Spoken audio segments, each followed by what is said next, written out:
Bienvenue à votre rendez-vous conte. Je suis Elzira et chaque semaine je vous invite à un voyage entre les mondes. Installez-vous confortablement, le conte commence.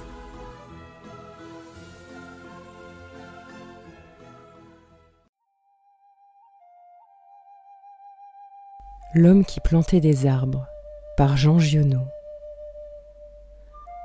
Il y a bien des années, je faisais une longue course à pied sur des hauteurs absolument inconnues des touristes, dans cette très vieille région des Alpes qui pénètre en Provence. C'était, au moment où j'entrepris ma longue promenade dans ces déserts, des landes nues et monotones, vers 1200 ou 1300 mètres d'altitude. Il n'y poussait que des lavandes sauvages. Je traversais ce pays dans sa plus grande largeur et, après 3 jours de marche, je me trouvais dans une désolation sans exemple. Je campais à côté d'un squelette de village abandonné. Je n'avais plus d'eau depuis la veille et il me fallait en trouver. Ces maisons agglomérées en ruines, comme un vieux nid de guêpes, me firent penser qu'il avait dû y avoir là, dans le temps, une fontaine ou un puits. Il y avait bien une fontaine, mais sèche. Les 5 à 6 maisons, sans toiture, rongées de vent et de pluie. La petite chapelle au clocher écroulé était rangée comme le sont les maisons et les chapelles dans les villages vivants, mais toute la vie avait disparu. C'était un beau jour de juin, avec un grand soleil, mais sur ces terres sans abri et hautes dans le ciel, le vent soufflait avec une brutalité insupportable. Ces grondements dans les caresses des maisons étaient ceux d'un fauve dérangé dans son repas. Il me fallut lever le camp. À 5 heures de marche de là, je n'avais toujours pas trouvé d'eau et rien ne pouvait me donner l'espoir d'en trouver. C'était partout la même sécheresse, les mêmes herbes ligneuses. Il me sembla apercevoir dans le lointain une petite silhouette noire, debout. Je la pris pour le tronc d'un arbre solitaire. À tout hasard, je me dirigeai vers elle. C'était un berger. Une trentaine de moutons couchés sur la terre brûlante se reposaient près de lui. Il me fit boire à sa gourde. Un peu plus tard, il me conduisit à sa bergerie, dans une ondulation de plateau. Il tirait son eau, excellente, d'un trou naturel très profond, au-dessus duquel il avait installé un treuil rudimentaire. Cet homme parlait peu, c'est le fait des solitaires. Mais on le sentait sûr de lui et confiant dans cette assurance. C'était insolite dans ce pays dépouillé de tout. Il n'habitait pas une cabane, mais une vraie maison en pierre, où l'on voyait très bien comment son travail personnel avait rapiécé la ruine qu'il avait trouvée là à son arrivée. Son toit était solide et étanche. Le vent qui le frappait faisait sur les tuiles le bruit de la mer sur la plage. Son ménage était en ordre, sa vaisselle lavée, son parquet balayé, son fusil graissé. La soupe bouillait sur le feu. Je remarquai alors qu'il était aussi rasé de frais, que tous ses boutons étaient solidement cousus, que ses vêtements étaient reprisés avec un soin minutieux qui rend la reprise invisible. Il me fit partager sa soupe. Comme après je lui offrais ma blague à tabac, il me dit qu'il ne fumait pas. Son chien, silencieux comme lui, était bienveillant, sans bassesse. Il avait été entendu que je passerais la nuit là. Le village le plus proche était encore à plus d'1 journée et demie de marche. Je connaissais parfaitement le caractère des rares villages de cette région. Il y en a 4 ou 5 dispersés loin les uns des autres sur les flancs de ces hauteurs, dans les taillis de chênes blancs, à la toute extrémité des routes carrossables. Ils sont habités par des bûcherons qui font du charbon de bois. Ce sont des endroits où l'on vit mal. Les familles serrées les unes contre les autres dans ce climat qui est d'une rudesse excessive, aussi bien l'été que l'hiver, exaspèrent leur égoïsme en vase clos. L'ambition irraisonnée s'y démesure dans le désir continu de s'échapper de cet endroit. Les hommes vont porter leur charbon à la ville, puis retournent. Les plus solides qualités craquent sous cette perpétuelle douche écossaise. Les femmes mijotent des rancœurs. Il y a concurrence sur tout, aussi bien pour la vente du charbon de bois que pour le banc à l'église, pour les vertus qui se combattent entre elles, pour les vices qui se combattent entre eux, et pour la mêlée générale des vices et des vertus, sans repos. Par là-dessus, le vent également sans repos irrite les nerfs. Il y a des épidémies de suicides et de nombreux cas de folie presque toujours meurtrières. Le berger, qui ne fumait pas, alla chercher un petit sac et déversa sur la table un tas de glands. Il se mit à les examiner l'un après l'autre avec beaucoup d'attention, séparant les bons des mauvais. Je fumais ma pipe. Je proposai de l'aider. Il me dit que c'était son affaire. En effet, voyant le soin qu'il mettait à ce travail, je n'insistais pas. Ce fut toute notre conversation. Quand il y eut du côté des bons un tas de glands assez gros, il les compta par paquets de 10. Ce faisant, il éliminait encore les petits fruits ou ceux qui étaient légèrement fendillés, car il les examinait de fort près. Quand il eut ainsi devant lui 100 glands parfaits, il s'arrêta et nous allâmes nous coucher. La société de cet homme donnait la paix. Je lui demandai le lendemain la permission de me reposer tout le jour chez lui. Il le trouva tout à fait naturel, ou plus exactement, il me donna l'impression que rien ne pouvait le déranger. Ce repos ne m'était pas absolument obligatoire, mais j'étais intriguée et je voulais en savoir plus. Il fit sortir son troupeau et le mena à la pâture.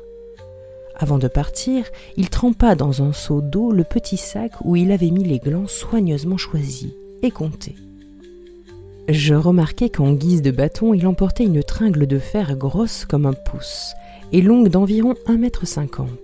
Je fis celui qui se promène en se reposant et je suivis une route parallèle à la sienne. La pâture de ces bêtes était dans un fond de combe. Il laissa le petit troupeau à la garde du chien et monta vers l'endroit où je me tenais. J'eus peur qu'il vînt pour me reprocher mon indiscrétion, mais pas du tout.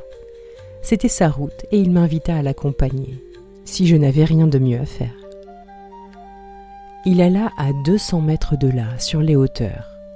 Arrivé à l'endroit où il désirait aller, il se mit à planter sa tringle de fer dans la terre. Il faisait ainsi un trou dans lequel il mettait un gland, puis il rebouchait le trou. Il plantait des chênes. Je lui demandai si la terre lui appartenait. Il me répondit que non. Savait-il à qui elle était ? Il ne savait pas. Il supposait que c'était une terre communale, ou peut-être était-elle propriété de gens qui ne s'en souciaient pas. Lui ne se souciait pas de connaître les propriétaires. Il planta ainsi ses 100 glands avec un soin extrême. Après le repas de midi, il recommença à trier sa semence. Je mis, je crois, assez d'insistance dans mes questions puisqu'il y répondit. Depuis 3 ans, il plantait des arbres dans cette solitude. Il en avait planté 100 000. Sur les 100 000, 20 000 étaient sortis. Sur ces 20 000, il comptait encore en perdre la moitié, du fait des rongeurs ou de tout ce qu'il y a d'impossible à prévoir dans les desseins de la Providence. Restaient 10 000 chênes, qui allaient pousser dans cet endroit où il n'y avait rien auparavant. C'est à ce moment-là que je me souciai de l'âge de cet homme. Il avait visiblement plus de 50 ans. 55, me dit-il. Il s'appelait Elzéar Bouffier. Il avait possédé une ferme dans les plaines. Il y avait réalisé sa vie. Il avait perdu son fils unique, puis sa femme. Il s'était retiré dans la solitude où il prenait plaisir à vivre lentement, avec ses brebis et son chien. Il avait jugé que ce pays mourait par manque d'arbres. Il ajouta que, n'ayant pas d'occupation très importante, il avait résolu de remédier à cet état de choses. Mon jeune âge me forçait à imaginer l'avenir en fonction de moi-même et d'une certaine recherche du bonheur. Je lui dis que, dans 30 ans, ces 10 000 chênes seraient magnifiques. Il me répondit très simplement que si Dieu lui prêtait la vie, dans 30 ans, il en aurait planté tellement d'autres que ces 10 000 seraient comme une goutte d'eau dans la mer. Il étudiait déjà la reproduction des êtres, et il en avait près de sa maison une pépinière issue des faînes. Les sujets qu'il avait protégés de ses moutons étaient de toute beauté.